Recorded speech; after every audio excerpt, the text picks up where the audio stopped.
So, when did counseling stop being about problem solving?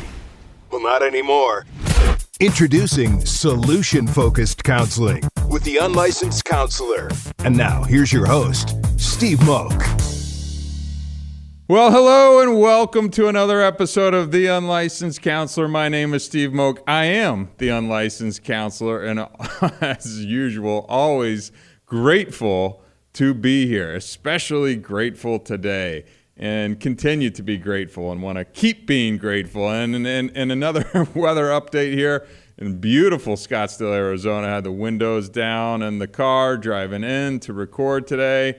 You know, it's just one of those where I had my daughter, she's in studio here. I'm just going, you know, man, we are lucky to live in Scottsdale, Arizona right now. You know, a lot of stuff going on in the world, and just especially grateful to kind of be where we are at. Beautiful weather, happy days, just all of that kind of good stuff. So I just think it's important to try and check on yourself. Remember those things. Roll the window down, let the air blow through, and just and smile a little bit, which actually brings me to the topic that we're going to be talking about today, happipiness. Something that I think we could all obviously use a little bit more of in the world. Not always a happy place, especially given what's going on around the world right now. But it's something that I try to be more conscious of and try and take note of and work towards, right? And I know we've talked a lot about gratitude on the show, and I think it does go hand in hand.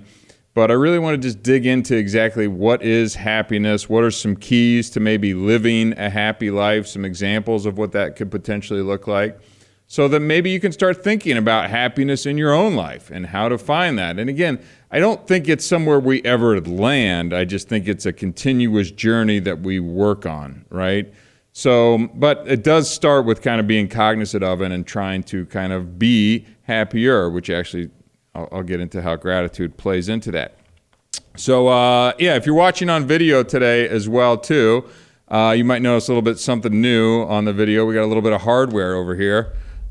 This is a trophy that I actually won last night playing with a group of guys in a charity basketball tournament. Got asked to put a team together, and all the proceeds, 100% of the proceeds, go to the Southwest Autism Research Center. It's called SARC out here in Phoenix, Arizona. Great cause. So happy to be asked to put a team together. And hey, when I get asked to put a team together, I recruited some good players, and sure enough, we went in and we didn't lose a game. So some of my happiness is tied to this piece of hardware that I brought in today as well too, and just thought it'd be fun to kind of bring it in studio. So, but before we dive into that, I always want to pay some bills and say thank you to our sponsors that are out there. And as always, we start with ShareTech. Look, if you're in the market for a drug or alcohol screen, there really is one test that can be trusted for accuracy, and it cannot be cheated, and it is the most comprehensive screen available on the market. Sorry, period. It tests for the most substances.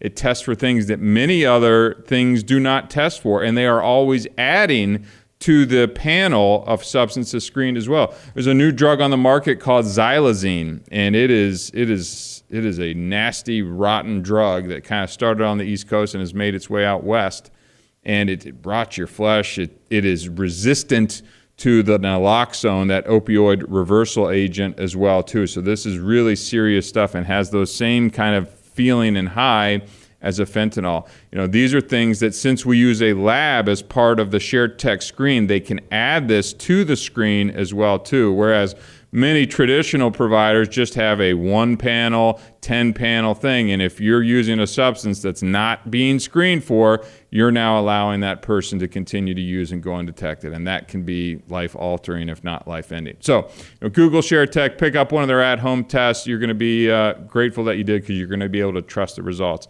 As always, our friends at EasySheets.club. Look, I use it myself. I sleep on the sheets. I get the press sheets. They're sent to my door. I put in the used sheets. They go back, get professionally cleaned, and they're just in that rotation now. It's a great way to do bedding, right? You don't have to worry about stripping your sheets and washing them yourself and getting back in them when they're half wet, or it's Sunday night, they didn't get all the way dry. Now you're either sleeping without sheets, all those situations that we've been in before.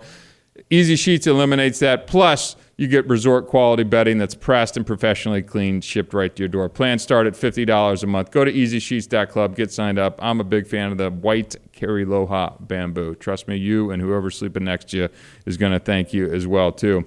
And last but not least, Coalition for Youth Drug Abuse Prevention. This is my mission. I want to spread the word about youth drug prevention and what we're doing with the new nonprofit that I'm a part of, a team that you're going to see our marketing efforts across the country. Follow us at Hard Stop Official. Costs you nothing. You're going to start hearing more and more press from us, but the best way to stay connected to what we're doing is follow us at Hard Stop Official. We also have some resources for parents as well, too. We actually put together, and I helped write, a parents prevention playbook, which is tangible take-home steps that can be applied in your household with your son or daughter today. So, okay, cool. Well, we got that part out of the way. So, happiness is an interesting topic. I hear Dennis Prager and some other people, you've heard me mention Prager before, he does an actual happiness hour on some of his radio talk shows. So there's a lot of conversation around this.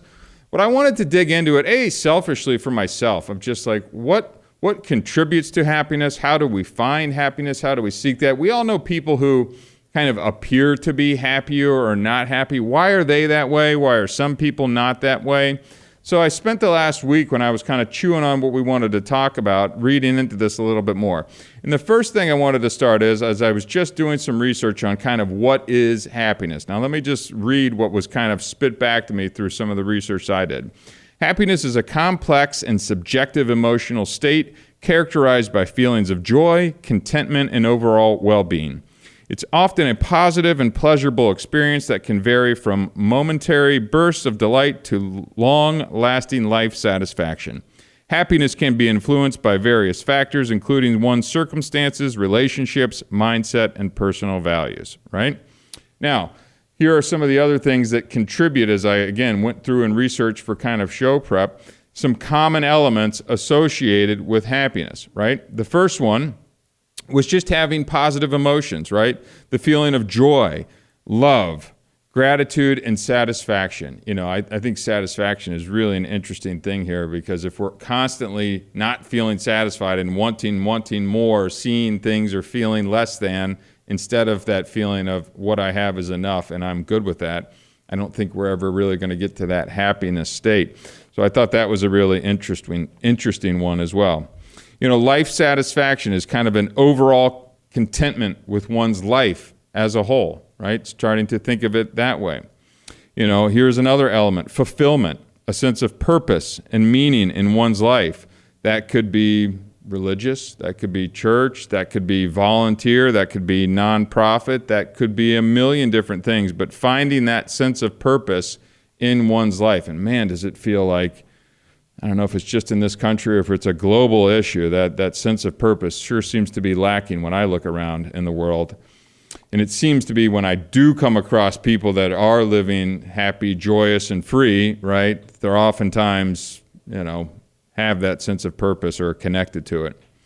Healthy relationships, right? So positive social connections and support from loved ones, right? I think that's obviously kind of a no-brainer when you're talking about happiness.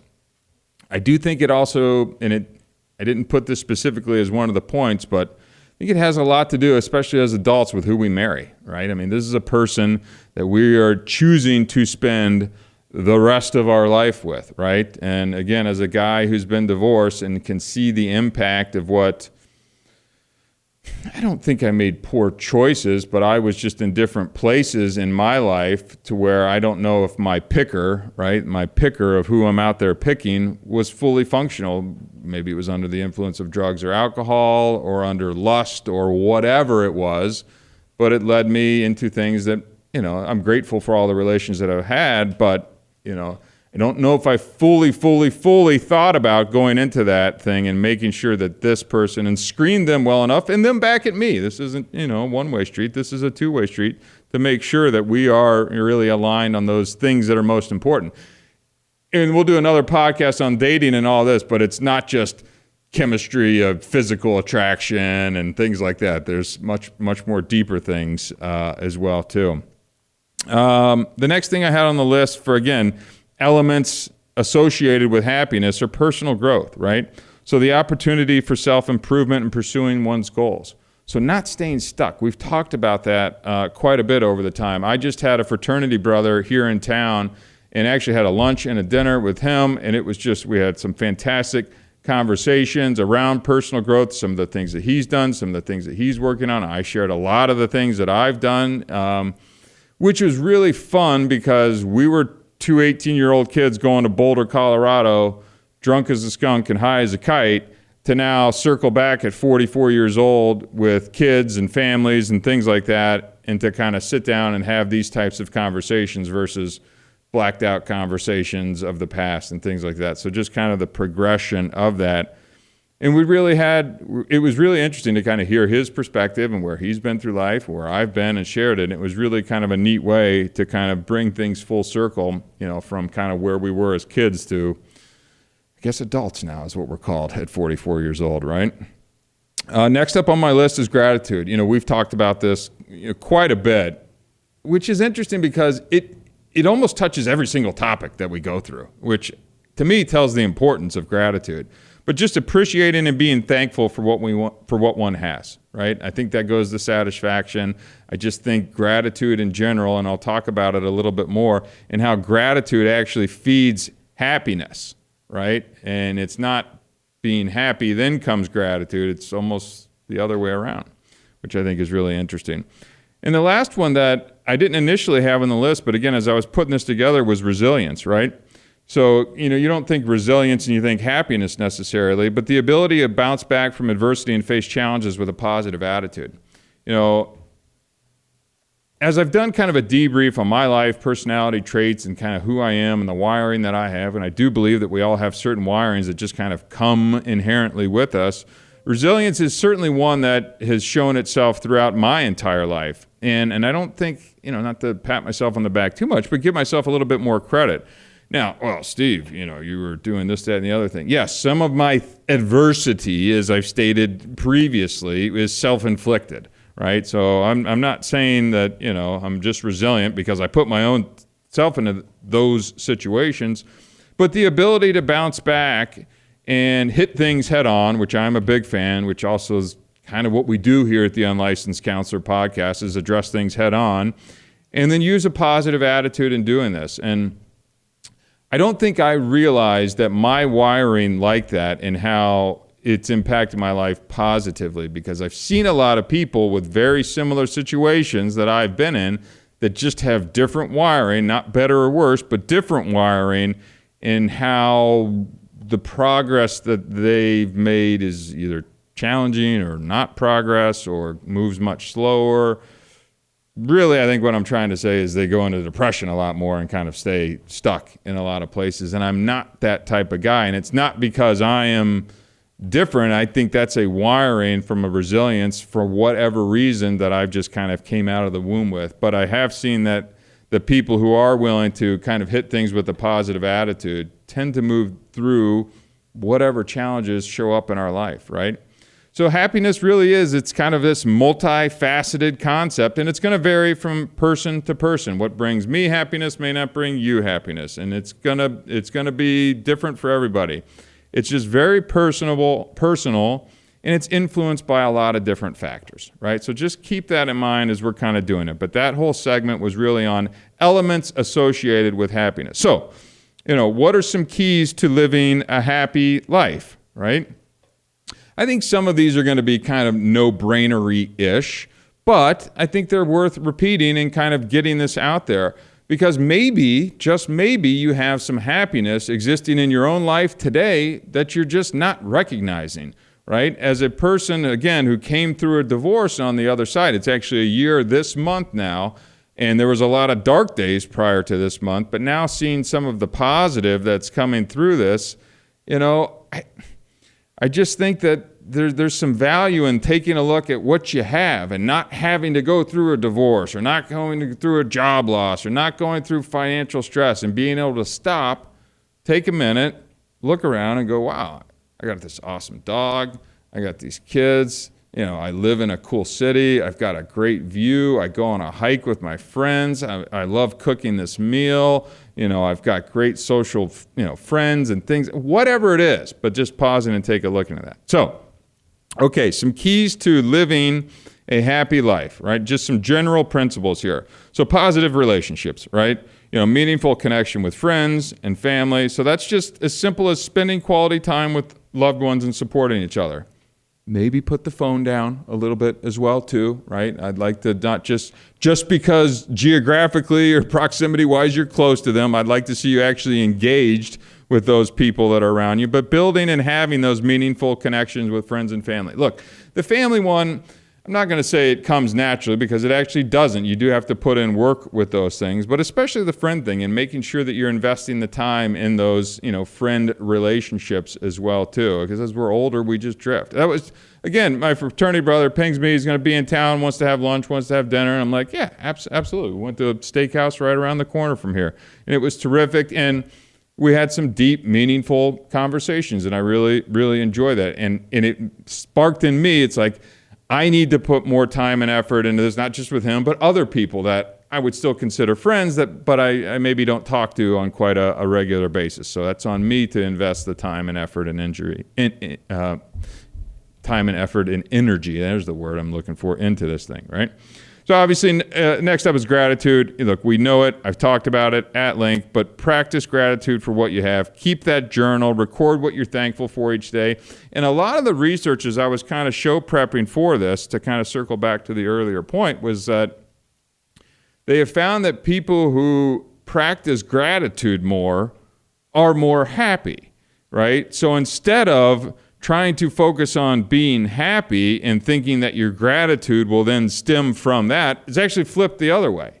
So that was a little nugget that stood out to me as I was going through this. It's like, okay, focus on the gratitude, and then, byproduct of gratitude, happiness, right? What a concept. When you say these things or you actually take some time to think them through, it's like, well, yeah, that makes sense. But I mean, how often do you sit and think about gratitude or happiness? Maybe other people do, but it takes hosting a podcast and going through a crap ton of other stuff in my life in order for me to sit down and think through these things. Don't be like me. Do it now. Listen to this. Think it through, right?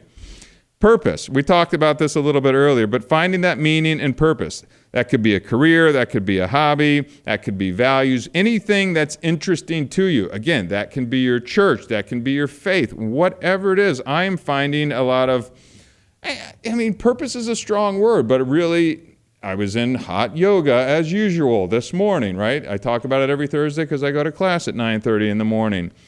And I find a lot of value, and I don't know about purpose, but it's definitely a dusting of purpose when I'm in there because of the quiet and the calm and the balance and just the kind of relaxing of my brain while I'm in there. And I want to share that with other people. It's part of the reason why I talk about yoga, and I feel like if we had a little bit more of that mentality, maybe we could just inch forward as a society and a culture to be a little happier, better people. So I don't know, find whatever that is for you, be intentional about it, think about it, and then keep doing it, right? Keep doing it. Health. Another one we oftentimes take for granted here, but this is a great example of taking care of your physical and mental health, right? Exercise, balanced diet, meditation, whatever that is, because I guarantee you, as soon as your health goes, you're going to wish you would have put the time into it. And I see people as family and friends are getting older, and there are those who are going to the gym and doing a little weightlifting or going for walks or jogs or swim, all of this stuff. And then there are those that are not, right? And then you got a 3-year-old running around and you want to play with, but you can't move all that well, and getting up is a problem, and you've got to be careful about a fall now, and now maybe you want to start exercising, which is great, but man, what I have seen, it is much more challenging when you've let it go a little bit to now try and reel it back when you're hitting 60, 70, plus, right? So really taking care of that health. And again, I said this in a recent episode, get to the doctor, get the physical, get the checkout, right? Do the proactive stuff. And we've always talked about it being the unlicensed counselor on the mental health side, but let's make sure we're doing that on the physical side. Go get your blood work. There's tons of services now that you can just mail in your blood, or they'll send you out a kit. They'll run some tests where you get the results. You don't even have to go into the waiting room anymore. It's a new world order out there. All right. Another key to living a happy life: work-life balance. Right, a little bit of balance, avoiding that burnout. We hear that word burnout a lot. You know why we hear that a lot? Because a lot of people burn out, right? So you got to be able to set some boundaries of when you're on and when you're working, and then dedicating some time to relax and unwind. Again, setting the phone down, taking that vacation, not trying to burn the candle all night and show your boss that you're up and doing it. One of the other quotes or memes I saw floating around the internet recently is like, the only person who's going to remember you work late is your kid. And if that doesn't hit you or you don't care, then fine, go for it. But, I've seen that firsthand where it's like, I got to go. I got to start up. I got this. I lived it for a long time. Crushed me, right? But you don't realize that it's crushing you while you're doing it, because you think that you are doing all of the right things and the effort and the energy is going to pay off monetarily or status-wise or whatever it is. And all of a sudden, you're a couple years into doing whatever it is you're doing, and you're angry, you're tense, you're upset, you're snapping at your kids or wife or dog or whatever it is, and you're just maybe not as happy, right? Because you've lost that balance. Next up, positive mindset. So this is something that I am more intentional about focusing on in my own life, is cultivating a positive outlook on life.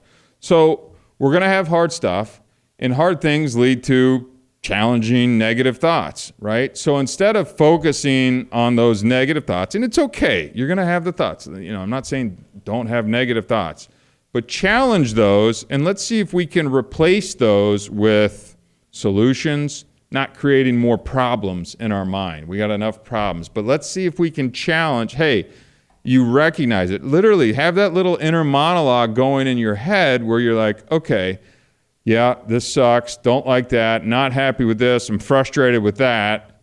How can we challenge that? What's the other person, what's going on in their life? In the basketball tournament that we just did, they had the date set, they moved it at the last minute, I communicated it out, they changed it back to the original time. I think it was just, we were at the Suns Arena, a lot going on over there, and I got the message, I told my guys, and then they changed it back, and I've been frustrated, right? So it's like, okay, yes, I'm frustrated. Let's take a minute. Let's not respond. How can we focus on, let's think this through. Well, okay, I'm frustrated. Imagine what the guy who's organizing the whole tournament. He's obviously not the one doing it. He's dealing with the Suns organization, and they've changed it on him. So why am I snapping at him?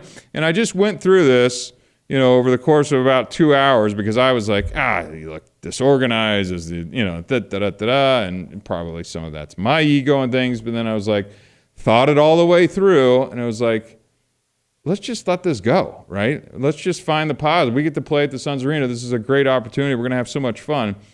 And you know what? It all worked out perfectly fine, and I didn't have to stress over it anymore. So it's just kind of switching that mindset from kind of that negative thoughts and patterns and really challenging it with some positive stuff, all right? Next up, so learning and growth, continuously learning to grow as a person, right? So I went out and got 97% of a master's, right? Which is why, again, we're the Unlicensed Counselor Podcast. That the damn 3% still hanging out there, right? I see you laughing over there, Robin. I started a podcast. I started a business, right? I took up yoga, right? I want to find new things that are interesting to me. I may not love them all, but I'm continuously trying new hobbies. I want new skills. I want things that interest me. I want to engage in meaningful conversations and things like that. And I try and surround myself with opportunities to learn and grow. And for me, that brings me a lot of happiness. I mean, one of the things I love is a good, interesting, deep conversation that's not just superficial crap of whatever we're regurgitating in the news or political cycle that we're in. I like to have some of those discussions, but I like to get in underneath some of that stuff as well too. And so I'm looking for new ways to think, grow, engage, things that are of interest, things that I've always said I wanted to do that I haven't done, and just going and tackling those things. Next up on the list I had was kindness, right? So being a kinder person, that is practicing random acts of kindness, helping a neighbor, volunteering, donating to a charitable cause. I'd like to see you volunteer over donate, but baby steps, right? I'd like to see you actually do a little bit of work or volunteering instead of that. Let's make it even simpler. Let's hold the door, right? Let's send the elevator down to the first floor, for somebody if you're getting out of it. And, there's a million little things that you can do to just be a nicer, gentler, kinder person. If you need to give up your seat somewhere or let somebody fill into your spot, maybe you know how to do this. Find little ways to do it and then try it.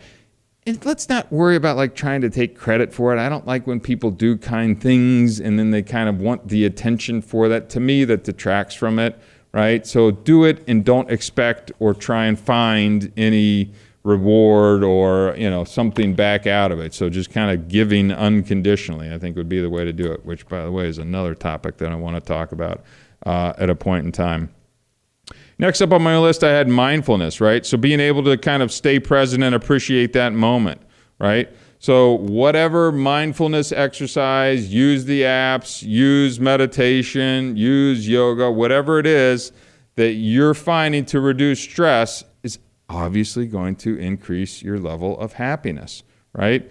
Again, but you got to put effort into this, just like anything else, and you've got to practice it. You're not just going to sit here at home and happiness is just going to wash over you. You've got to put some effort into it, right?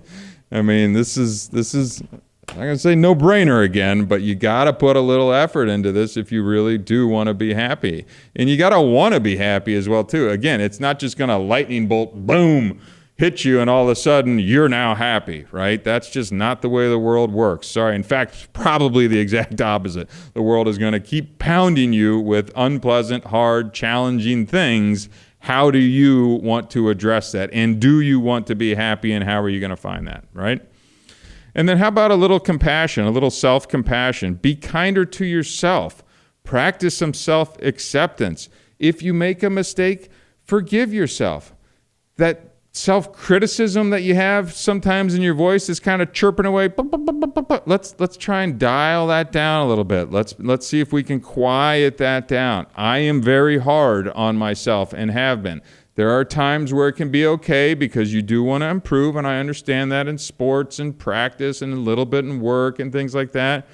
But let's also be a little more, just go easier on yourself. I want to be a great dad and I want to do all these things, but sometimes I can't get to everything, right? I can't get to everything. And you know what? That's okay. That's okay. You got a great daughter. You do things as much as you possibly can, but you can't be Superman. And in fact, don't try to be, because that's going to lead you to some burnout as well too. And then understand that it's okay. You can go easy on yourself. Next up, I had financial stability. So really, again, in terms as it relates back to happiness, is just managing your finances to reduce stress, right? There's a lot of different ways finance could be tied to happiness. But in this example, let's just think budgets. Let's think saving for your kids. Let's just a way to reduce it. If you want to go and you have surpassed that or want to surpass that, by all means, go for it. Hopefully within that work-life balance, but let's just shoot for some stability right now, just because if you can get to that level, again, now that's not just the constant nag of bills and things and going out and you're looking at that account, because that's going to impact your level of happiness as well too. And the last thing I had on my list as well too is just adventure and fun. Right? Let's be sure to have a little fun while we're out here in this life. So finding new ways to have some adventure, to go on that weekend trip, to go on that hike, to get out to the beach, to drive down to Rocky Point, to get into the mountains or go onto that lake. Say yes to the trip that maybe you wouldn't normally do. Get out of town, do something, go skydive, whatever it is. Maybe it's something that you usually say no to. Let's see if we maybe say yes to a few more of those things out in our life. And let's see how that impacts your level of happiness in the life. I want to see people have more joy in their life, right? I mean, that's really what I'd like to see. And if we can start to pick a few of these things out of the list that I put together, I think that we're all going to see a little bit more joy coming out of our lives. And then the joy of your family. I think it's really going to have kind of these effects. And don't downplay the impact that this could have in your kids and maybe the future generations as well, too, by setting the example and kind of being intentional about pursuing happiness in your life as well, too. But look, it's a journey. You're going to have some up and downs. What makes you happy may not make this person happy. So just find what works for you. And for me today, it was winning a basketball tournament at a charity thing last night. And that's why I brought in the shiny trophy, just to show it off here. Because you know what? That was a heck of a lot of fun. And I'm grateful that I have the health and the ability and the friends and the social connections to do that. And I'm also grateful that we helped a good cause as well, too. So fun stuff. So, hey, look, hope you got a little bit of something out of this. Look, happiness, big topic. Break it down. Think about it. Take one or two of these. Talk about it. Put it into your life. See, maybe, just maybe, you listen to a podcast and you have some ideas on how to improve the happiness in your own life. So, awesome stuff. Again, so grateful to be here. Again, my name is Steve Moak. This is The Unlicensed Counselor. Until next time, thank you very much.